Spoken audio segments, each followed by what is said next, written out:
Hello and welcome. I'm Ramesh Ramachandran and this is Voice of the Global South.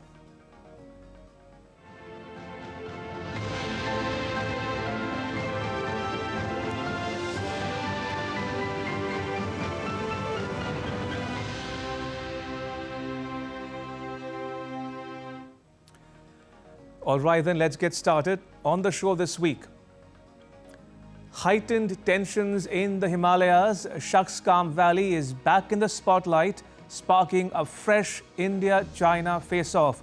We tell you all about a dubious deal between China and Pakistan, what Beijing is up to in the upper reaches of the Himalayan mountain range, and how it poses a threat to India.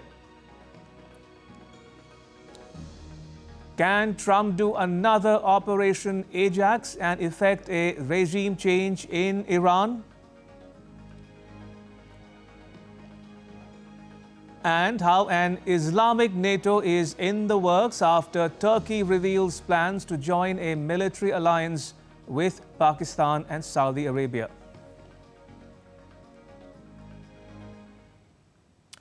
Now, if you were following the news, you would have heard about Shaksgam Valley. The Shaksgam Valley is also known as the Trans-Karakoram Tract. Now, it became a part of the Indian Union following the accession of Jammu and Kashmir to India in October 1947. But India could not physically control the Shaksgam Valley after Pakistan forcibly occupied parts of Jammu and Kashmir. And for decades since then, this remote glaciated tract has been at the heart of a complex dispute among India, Pakistan, and China.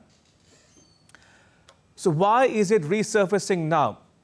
That is because China is up to no good in Shaksgam Valley. Take a close look at the following timeline.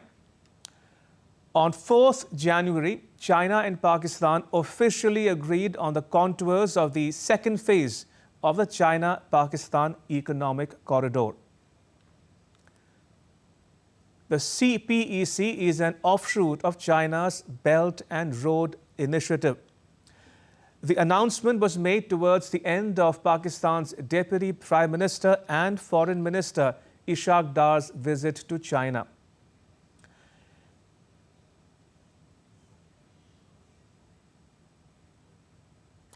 A Pakistani English language daily reported that Pakistan and China had agreed to align their development strategies and build an upgraded version of the China-Pakistan Economic Corridor known as CPEC 2.0. And it would focus on mining for minerals such as lithium, 5G technology, and railway networks. Now, CPEC 2.0 was officially launched in late 2025. It comprises the following 5 elements: growth for long-term planning, livelihood for jobs and welfare, innovation for AI and IT, green eco-friendly projects, and 5th, openness for regional ties. In other words, CPEC 2.0 would be all about special economic zones, mining, and IT hubs. That set off a chain of events. On 9th January, India registered its protest over CPEC 2.0 and Chinese activity in Shaksgam Valley. Chinese infrastructure build-up via CPEC, as also in Shaksgam Valley. Shaksgam Valley is Indian territory. We have never recognized the so-called China-Pakistan boundary agreement that happened in 1963. We have consistently maintained that the agreement is illegal and invalid. We do not recognize the so-called China-Pakistan Economic Corridor either, which passes through Indian territory that is under forcible and illegal occupation of Pakistan. The entire Union territories of Jammu and Kashmir and Ladakh are an integral and inalienable part of India. This has been clearly conveyed to Pakistani and the Chinese authorities several times. We have consistently protested with the Chinese side against attempts to alter the ground reality in Shaksgam Valley. We further reserve the right to take necessary measures to safeguard our interests. On 12 January, China responded to India's assertion by claiming that it was fully justified to carry out construction activity in Shaksgam Valley. A Chinese official said that China and Pakistan in the 1960s signed a boundary agreement and delimited the boundary between the two countries, which is the right of China and Pakistan as sovereign countries. The China-Pakistan Economic Corridor, CPEC, as an economic cooperation initiative, aims at promoting local socio-economic development and improving people's livelihood, unquote. On the 13th, the Indian Army chief pushed back at China. General Upendra Dwivedi said, "We do not accept the statement issued in China on CPEC and consider it to be an illegal action being carried out by the two nations. We do not approve of any activity in Shaksgam Valley," he added for good measure at his customary press conference ahead of the 78th Army Day. The same day, that is 13th January, Ladakh's Lieutenant Governor Kavinder Gupta chimed in by saying that Pakistan is indulging in questionable dealings to get some money from China and that it has no concern for its sovereignty. देखिए, कश्मीर हमारा है और सारे का सारा है। Ministry of external affair ने इस पर संज्ञान लिया है। कोई भी इस प्रकार की हरकत को बर्दाश्त नहीं किया जाएगा। और अरुणाचल प्रदेश पर भी जो ये पहले इस प्रकार की बातें करता रहा है, तो चाइना को ये समझना चाहिए 1962 का भारत नहीं है, 2026 का भारत है। So that, in a nutshell, is how and why Shaksgam Valley is back in the news. But to understand today's crisis, we must look back to 2nd March 1963. Pakistan, then under military dictator Ayub Khan, signed a boundary agreement with China, ceding more than 5,000 square kilometers of the Shaksgam Valley, which India maintains is an integral part of its union territory of Ladakh. Now, India has never recognized the so-called Pakistan-China boundary agreement of 1963. It has consistently maintained that the pact is illegal and invalid. Article 1, the very opening article, it states therein that contiguous areas, the defense of which is under the control of Pakistan, close unquote. That is a palpable falsehood. It defies reality because there was no question of any such contiguous areas, even after transfer of power in 1947 to Pakistan. Both Beijing and Islamabad know about it, yet went along with that fiction and signed the agreement. Now, this brings me to 3 crucial questions you should ask and find answers to in order to gain a better appreciation and understanding of the issues at hand. 1. Why did Pakistan sign the pact with China? 2. What is China doing on the ground in Shaksgam Valley? And 3.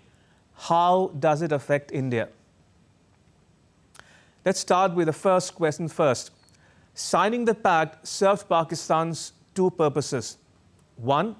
Pakistan would seek to settle its border dispute with China by ceding Shaksgam Valley, because by then China had begun staking claim to parts of Jammu and Kashmir in the 1950s.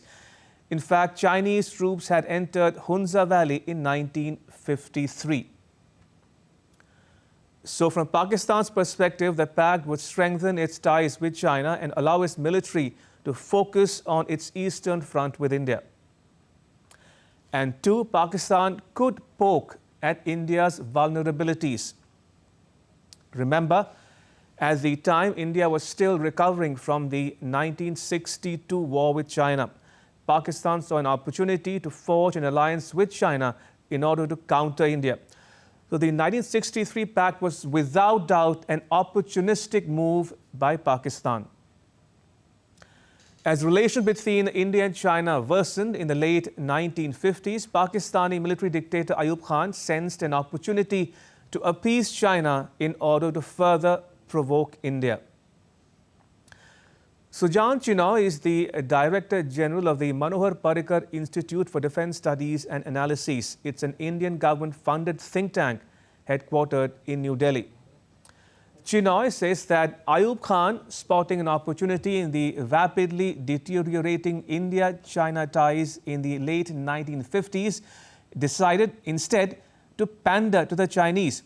Pakistan deliberately chose to downgrade the historical claims of the Mir of Hunza and eventually signed away the Shaksgam Valley to China in 1963. It suited Pakistan because China immediately began taking a position on Jammu and Kashmir that was much closer to that of Pakistan. Next, what exactly is China doing on the ground in Shaksgam Valley? Now, China is ramping up the infrastructure there, especially after its 2017 border standoff with India at Doklam. It has built military-grade roads and posts which snake through the rugged terrain. Satellite imagery from 2018 shows a 70 to 75-kilometer long road. It includes an all-weather route cutting south from the 4,805-meter-high Aghil Pass. China is also building highways and villages designed to host both civilian settlements and military enclaves. These roads link up with China's G219 highway, which is primarily used for strategic military logistics, the implications of which are stark for India. It is precisely because the said artery is barely 50 kilometers from India's northernmost point, that is Indrakol, at the Siachen Glacier area. It is that tri-junction pass where India formally ends, like I said, India's northernmost point, and that not just Chinese engineers would be in the area, but also military patrols to bolster them, and to have that barely 50 kilometers within the radius of the Siachen Glacier and Indrakol at 19,646 feet is of concern to New Delhi, and quite justifiably so. Now, talking about implications for India, Chinese presence in the Shaksgam Valley creates a pincer movement, allowing China and Pakistan to apply joint pressure on the Siachen Glacier from both the north and south. Also, Chinese infrastructure in the area could enable rapid military movements, threatening India with a two-front war. Historically speaking, India's strategic calculus was oriented mainly towards Pakistan, but Chinese activity in the area raises the possibility of India having to battle simultaneous aggression from Pakistan and China. At the very least, it heightens the risk of a strategic encirclement of India by Pakistan and China. While India once used Siachen to watch Pakistan, China's new roads now allow Beijing to watch New Delhi's most sensitive northern defenses. In other words, the Chinese infrastructure alters the security balance near Siachen. It was Pakistan's cession of Shaksgam Valley to China in 1963 which led India to preemptively occupy the Siachen Glacier in 1984.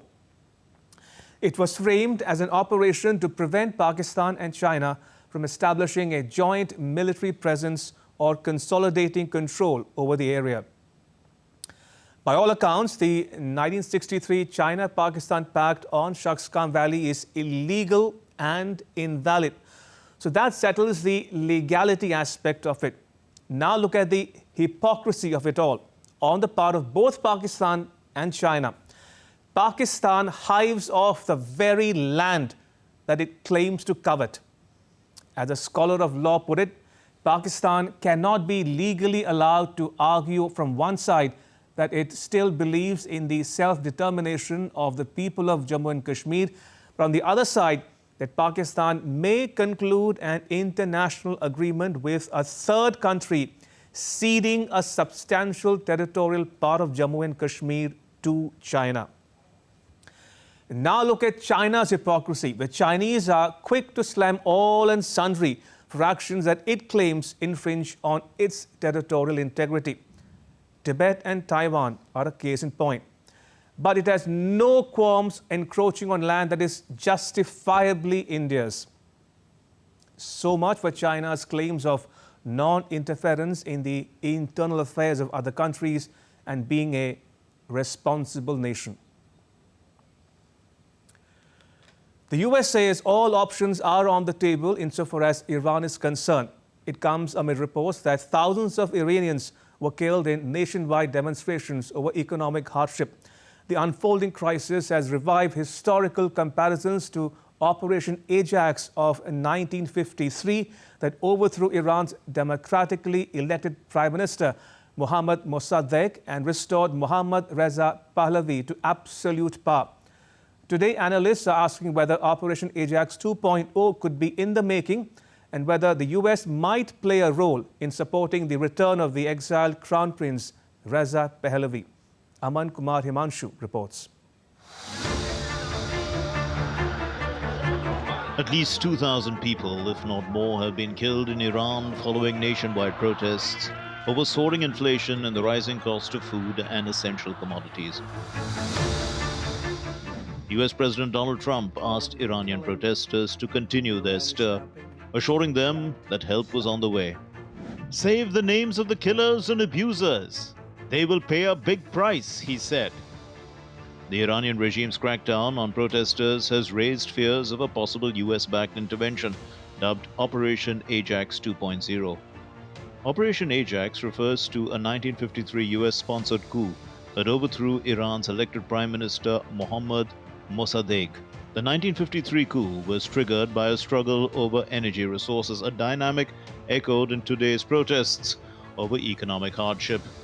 In 1951, Prime Minister Mossadegh nationalized Iran's oil industry, effectively seizing control of assets previously held by the British-owned Anglo-Iranian Oil Company. In response, Britain imposed a naval blockade and an embargo on essential goods, including steel and sugar, to strangle the Iranian economy. While the US initially opposed military intervention, it eventually joined Britain in planning and executing Operation Ajax under the authorization of President Dwight D. Eisenhower. The primary motives of Operation Ajax were to stop the spread of communism during the Cold War and secure British support for NATO and the Korean War. It also ensured continued Western access to Iran's oil. CIA and MI6-funded agents fomented unrest among the masses, the Iranian army, religious leaders, and Mossadegh's opponents. As unrest spread, the Shah fled Iran with his family. On the 19th of August 1953, a faction of the Iranian army, loyal to the Shah, the royalists and the religious conservatives, fought pitched battles with the supporters of Mossadegh on the streets of Tehran. Hundreds of people died in the clashes, but the army's support for the Shah proved crucial. The operation was successful. Mossadegh surrendered and was placed under house arrest, while Mohammad Reza Pahlavi returned from exile in Italy to assume absolute power. The Shah subsequently ended the British oil monopoly and opened Iran's oil fields to 5 American companies. While the coup served immediate Western energy interests, it is also cited as a key trigger for the 1979 Islamic Revolution and decades of intense anti-American sentiment. Of January 2026, the term Operation Ajax 2.0 has emerged as President Trump weighs a potential second intervention to support nationwide protests against the current Iranian regime. Current events suggest history may be repeating itself. Reza Pahlavi, the exiled crown prince and the son of the last Shah, Mohammad Reza Pahlavi, has lived in the US since 1978 and is reportedly preparing for a triumphant return to his homeland. On the streets of Iran, protesters have been heard chanting, "Pahlavi will return," while waving flags from the pre-1979 revolution era. Trump has bolstered this movement through social media, urging Iranian patriots to take over government institutions. From time to time, Reza Pahlavi has also encouraged Iranian protesters to continue demonstrations against the Islamic regime. We have come to the point where people are just fed up with this regime. They are saying death to the dictator. They want to liberate themselves. And their demand for freedom is met with the most brutal reaction by a regime that is waging war on its own citizens. How else can we liberate ourselves when there's such degree of pressure without having, at some point, an element of backing and support from free nations that stand on the right side of history? Do not throw us under the bus by trying to negotiate or appease a regime that for 47 years has brutalized our nation. Reza Pahlavi, the eldest son of the Shah, left for the US at the age of 17 in 1978 to train as a fighter pilot. A year later, the monarchy collapsed and he never returned. 4 decades later, nationwide protests against Ayatollah Khamenei echoed on the streets with slogans such as Javed Shah, meaning long live the Shah. It was Khamenei's predecessor, Ruhollah Khomeini, who led the 1979 Iran Revolution that overthrew Shah Mohammad Reza Pahlavi, the Crown Prince's father. Reza Pahlavi has voiced strong support for the protests, calling on Iran security forces to side with the people instead of Khamenei's regime. But living abroad is one thing and returning to Iran is another. Would there be space for him politically? Does the idea of a monarchy resonate beyond nostalgic crowds? Or would most Iranians today choose a democratic republic over a system from the past? Time will tell. If the US does pursue an Operation Ajax 2.0 to install Junior Pahlavi, it would serve immediate Western strategic and energy interests once again, much like the recent intervention in Venezuela.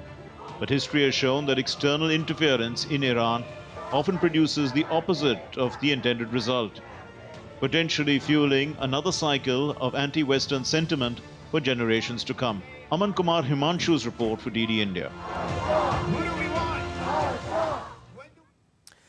A geopolitical shift is taking place in the world around us, and it could alter the balance of power for decades to come.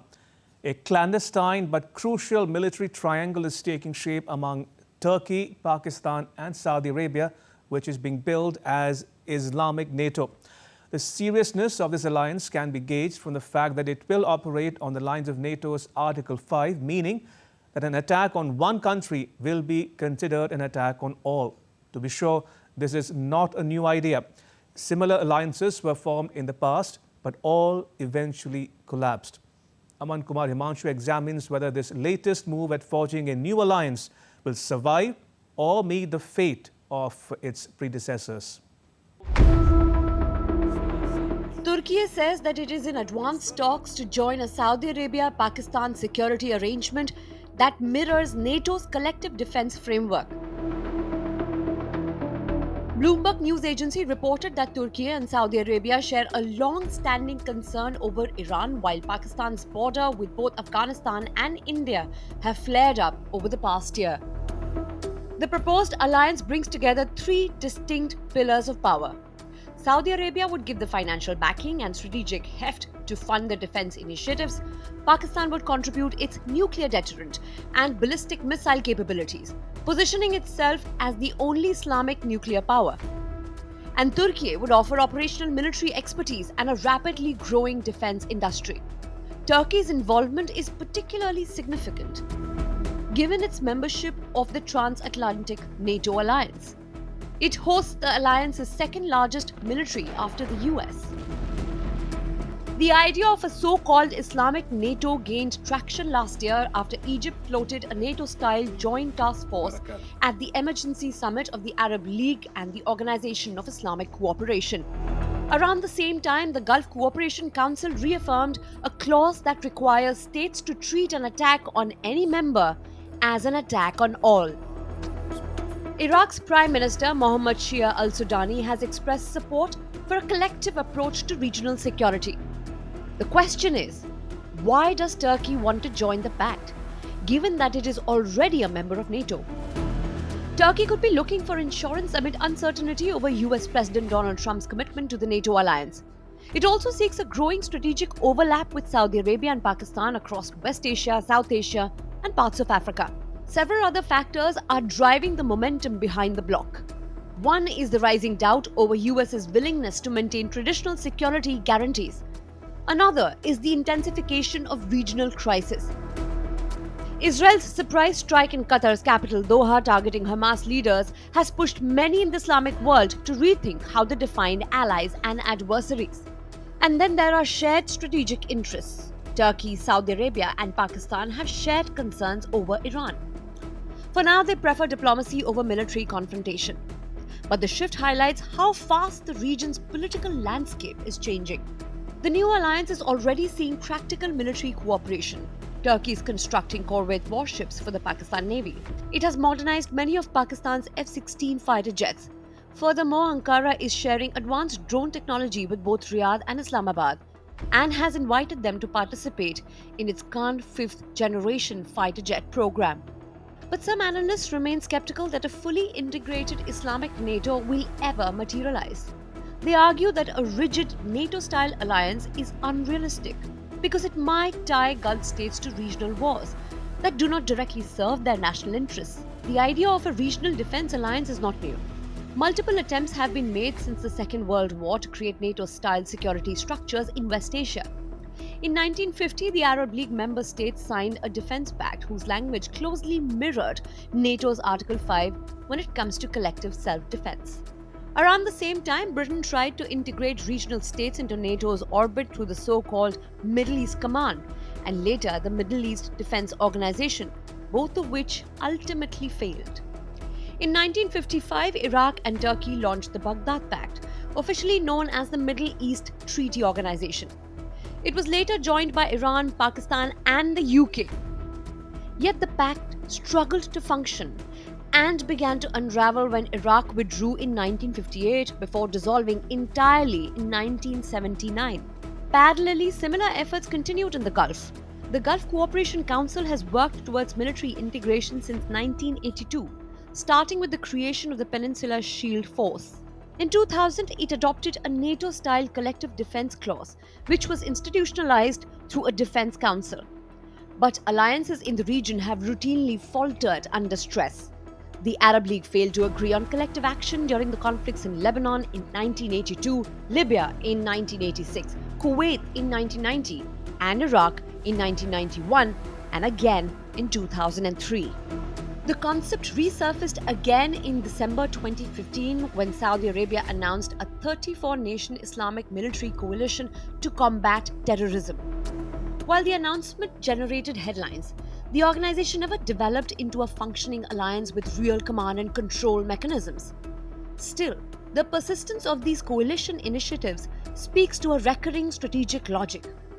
Faced with shared threats and eroding confidence in external protectors, West Asian states continue to explore military coordination and mutual defense, even if past experiments have struggled to survive contact with political reality. Aman Kumar Himanshu's report for DD India. And with that, it's a wrap. Thanks for watching. Bye-bye.